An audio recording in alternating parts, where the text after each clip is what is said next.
Un cours en miracle, leçon 24. Je ne perçois pas mon propre intérêt.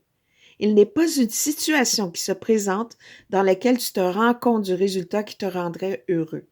Par conséquent, tu n'as pas de guide pour agir de la manière appropriée, ni aucune façon de juger du résultat. Ce que tu fais est déterminé par ta perception de la situation et cette perception est fausse. Pourquoi?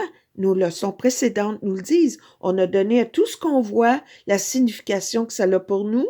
On ne voit que le passé dans ces choses et on ne voit rien tel que c'est maintenant. Donc, une situation qui est maintenant, on ne voit que nos perceptions de ça basées sur le passé. Il est donc inévitable qu'on soit capable d'observer notre propre intérêt.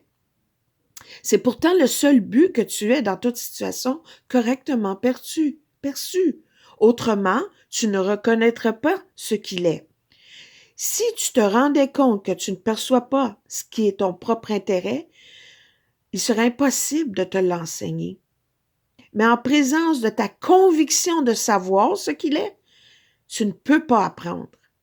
L'idée d'aujourd'hui est une étape en vue d'ouvrir ton esprit, de façon à ce que l'apprentissage puisse commencer.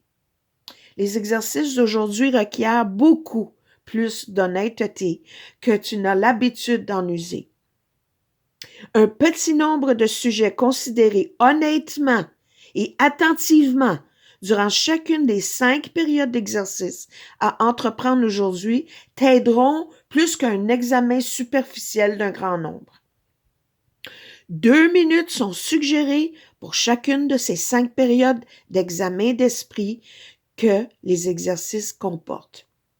La période d'exercice devrait commencer par la répétition de l'idée d'aujourd'hui. Je ne perçois pas mon propre intérêt, suivi d'un examen d'esprit, les yeux fermés pour trouver les situations non résolues qui te préoccupent présentement. L'important est de découvrir le résultat que tu veux. Tu te rendras vite compte que tu as un certain nombre de buts à l'esprit qui font partie du résultat désiré. Et aussi que ces buts se situent à des niveaux différents et sont conflictuels. Donc, c'est vraiment en appliquant l'idée, là, telle que c'est présenté que tu vas t'en rendre compte. Si tu le fais bien. En appliquant l'idée, puis bien, c'est pas un jugement. Si tu le fais tel qu'indiqué, c'est peut-être une meilleure façon de le dire. En appliquant l'idée d'aujourd'hui, nomme chaque situation qui te vient à l'esprit, puis énumère avec soin autant de buts que possible que tu aimerais atteindre dans sa résolution. La forme de chaque application devrait être à peu près la suivante. Dans la situation concernant, ici indique, j'aimerais qu'il arrive telle chose et qu'il arrive telle chose. Et ainsi de suite. Essaie d'inclure autant de résultats différents qu'il peut honnêtement t'en venir à l'esprit. Il faut vraiment être honnête ici. Même si certains d'entre eux ne paraissent pas directement reliés à la situation ou même lui être le moindrement inhérents. Si ces exercices sont faits correctement, tu reconnaîtras vite que tu réclames de la situation un grand nombre de choses qui n'ont rien à voir avec elle.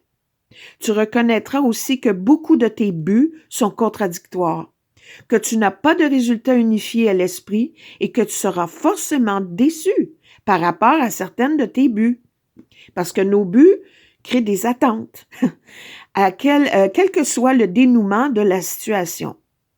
Après avoir fait la liste d'autant de buts espérés que possible, dis-toi pour chaque situation non résolue qui te passe par l'esprit, je ne perçois pas mon propre intérêt dans cette situation et passe à la suivante. Voilà. Bonne leçon.